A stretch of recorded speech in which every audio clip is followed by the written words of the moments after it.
It's so interesting because of Jerry's curiosity and his courage, it gave me, because I already had it, the curiosity and the courage to communicate through the Ouija board. And I went to the Ouija board once. I've had wonderful, positive experiences with it. I've never gone to the Ouija board when I was kind of emotional and confused and overwhelmed. But I was having a difficult time. So like everything, you find it to be a reflection of your vibrational place. Yeah, yes. And a representative of the expectation that you hold in the moment.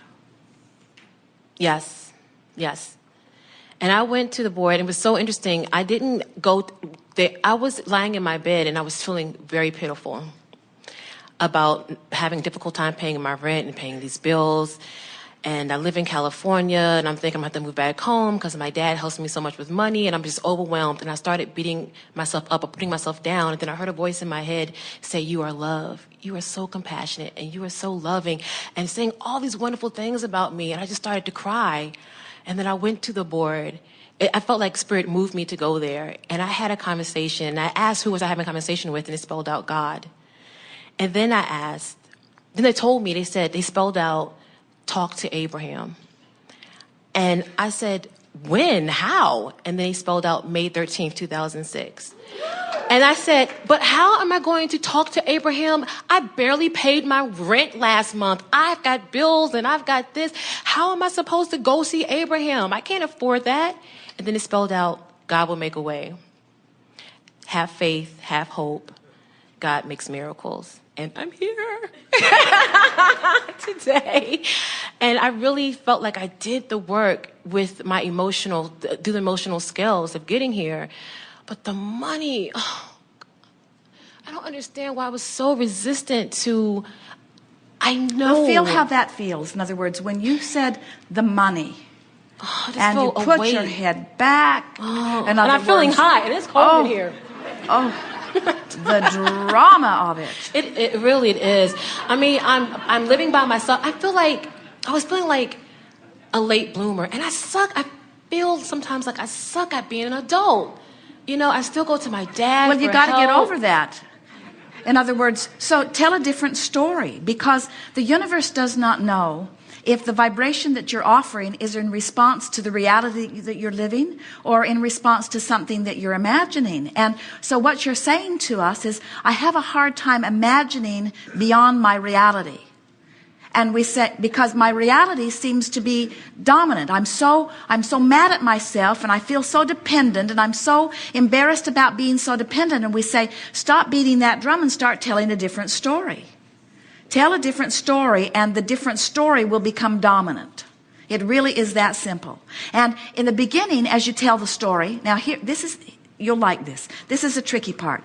If you feel like you're here, I'm embarrassed, I'm not taking responsibility, I'm not doing what I expect myself to do and what my Father would want me to do, as you beat that drum, and what you really want is fabulous abundance, and well, the gap is pretty great, and it's illogical that you're going to jump from this vibration all the way over into this vibration. So you just want to sort of coax yourself along here by acknowledging the things that are working well. And isn't it nice that I managed to bring myself into an environment where I have parents that are caring enough and trusting enough and believing enough in me. And never has my father said to me, "I don't think you're ever going to figure this out, and so consider this a permanent state of affairs."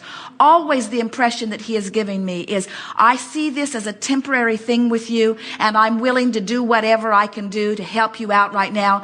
And sweet daughter, we are not sacrificing in any strong way about this." In other words, you're not getting any grief from your father because he's living what we're teaching in that sense. In other words, he's believing in you. And so now that feels a little better. And then you say, "Oh, but he believes in me, but he shouldn't believe in me because it's been going on so long." And we say, now which thought feels better? Of course he should believe in me because I've given him so many reasons to believe in me. He's seen me succeed in everything that mattered to me. And he knows that this is no different. And he's patient enough to give me enough opportunity to get my balance. And I'm sure going to get my balance. And I can feel how clear and how strong I want this. And I'm proud of myself for caring. There might be people who could just take money from their father forevermore and try to figure out how to get more and more and more and more and more. And that's not who I am. There's something really wonderful to be said about the fact that I really want to be independent, and my father can feel my independence. In fact, my father has seen my independence from the day that I was born. That's one of the things that he talked about constantly to me.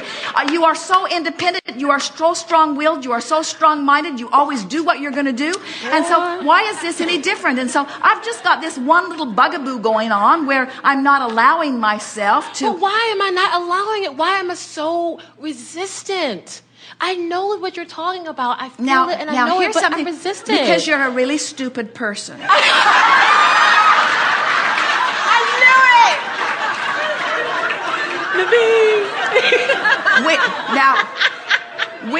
it! You're laughing because you know nothing is further from the truth. Right. And we wanted to play with you in that way because we wanted to say to you, don't ask a question unless you know the answer is going to please you. So when you say, why are things going so bad? What answer could possibly come other than, well, things are going bad because you are bad. Or things are going bad because there's voodoo. Or things are going bad because you didn't live right. Or that's where people get all those crazy answers. When you ask a question like that, you're just begging for an answer that's going to bother you when you get it. That is so true. And we gave you an answer that is such a departure from anything that anybody's ever heard come out of Esther's mouth on behalf of Abraham. In other words, nothing could be further from who you are. You are brilliant. You are not stupid. And you are worthy. You are not unworthy. And so why is this happening to me? Is because I keep saying, why is this happening to me?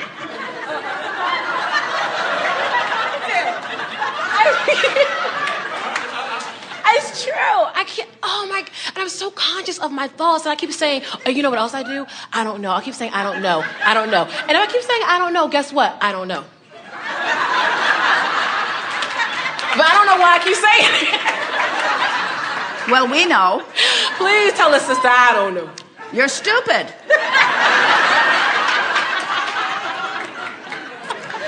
You are pure positive energy, and you are an expansive being, and there will always be something else that you're reaching for. In other words, for every day, you will always say, this and this and this is wonderful, but this is still coming into alignment. That's why we begin these gatherings by saying, are you among the rare humans who have come to the place where you are appreciating the contrast?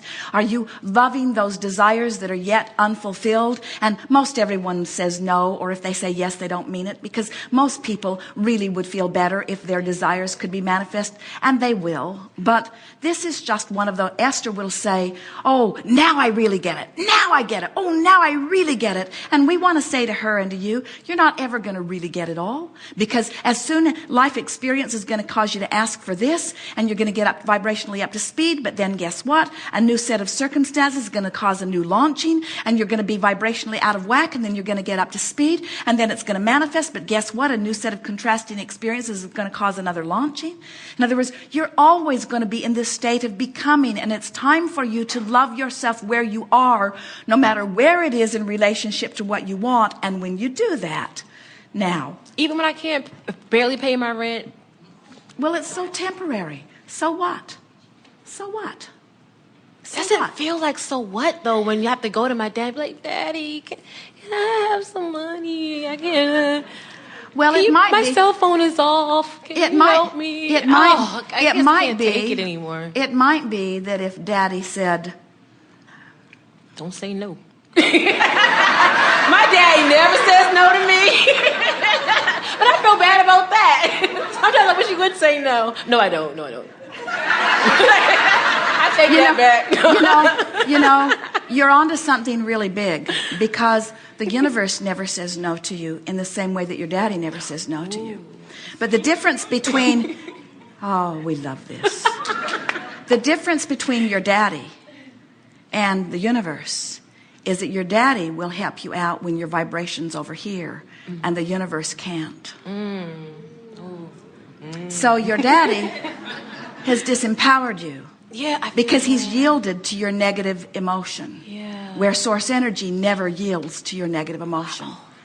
Source energy holds the promise of what you want for you eternally. and waits for you, lovingly waits for you, and calls you forward into it. And that's what's bothering you so much. You know that you are defying the laws of the universe, and you're putting your father in a position of doing something that Source cannot do. I know.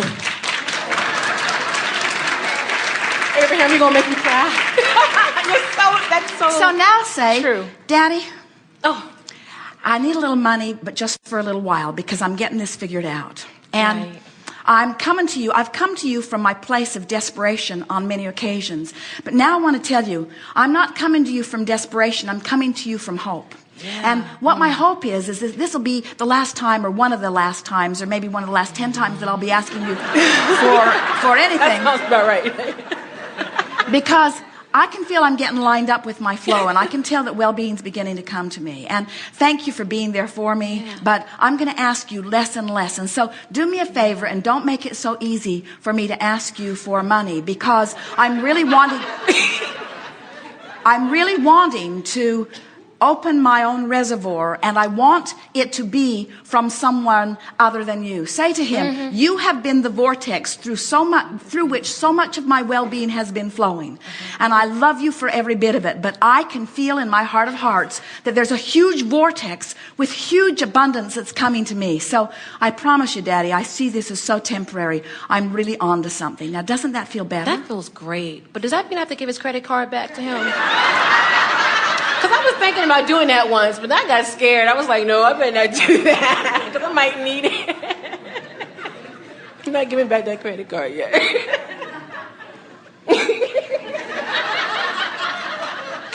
I just brought one of your CDs off of that credit card. Thank you, Daddy.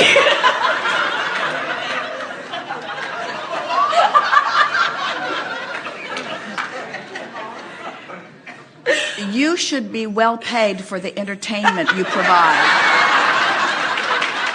Well, I am an actress. I'm a working actress, which means I'm not really working. We can feel from, and everyone can feel, the power and the clarity of that which you are. And there is no possible way that that which you are and that which you want will not culminate in fabulous success. It's just a matter of time.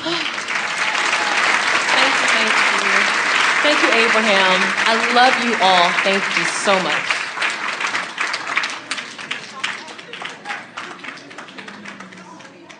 Esther said to Jerry, I was so afraid of the Ouija board, and now I am one.